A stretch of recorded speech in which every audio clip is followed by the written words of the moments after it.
The Maxi Cosi Pria convertible car seat is a very nice car seat, one of the nicest that money can buy. It is also the biggest bitch to disassemble and clean. So is it worth it? Let's discuss.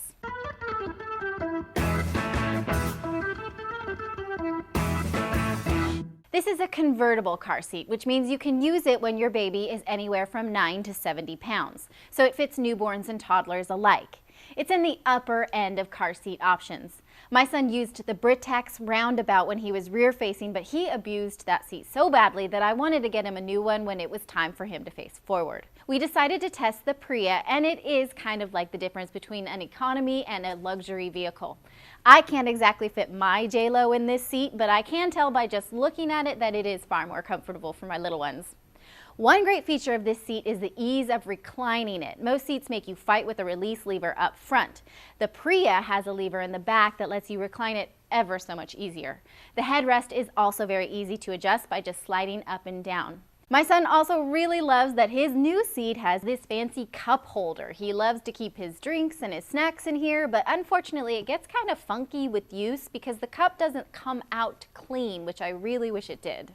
A big perk of the Pria is that it converts from newborn to toddler. My 8-month-old daughter uses her Pria rear-facing and my 2.5-year-old son uses his forward-facing.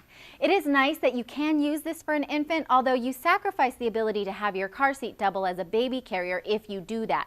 You can't take this in and out of a base and bring the baby around with you when they're little. I wouldn't give that up, but this could be a good option for a secondary vehicle that the baby doesn't always ride in, maybe like Daddy's car.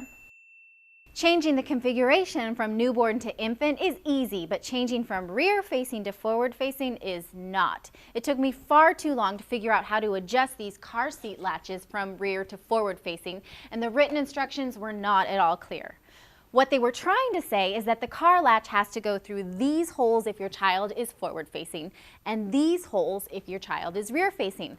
Problem is, the straps are permanently connected inside the seat, so moving them through is tough, and the instructions are pretty piss poor.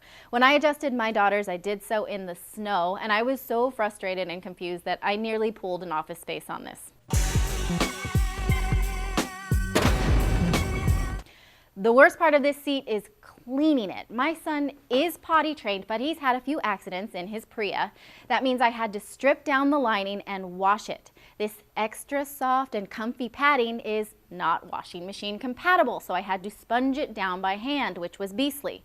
Then it must air dry, which takes forever, more than a day, which makes your life impossible because how can you go without your car seat for an entire day? It is also an absolute bitch to wrestle this seat cover back on once it is clean and dry. I pinched my fingers, I was sweating, I hated life. Stripping and cleaning the Britax was never fun, but it wasn't like this. So that's the trade-off, right? Do you choose a seat that is more comfy for baby or more convenient for mommy? Despite body slamming this seat many, many times, I am gonna stick with it because it's so comfy and well fit for my little ones. So, I'm going to give this a Crash Test Mom Bling badge because it is such a fancy seat, as well as a Bang for Your Buck badge because it will last you from little baby all the way to bigger toddlers. But I will definitely withhold the No Sweat badge because I have put blood, sweat, and tears into this seat, literally, all three. Stay tuned to Crash Test Mom for more on car seats, and if you have questions or comments, email me at natalie@crashtestmom.com.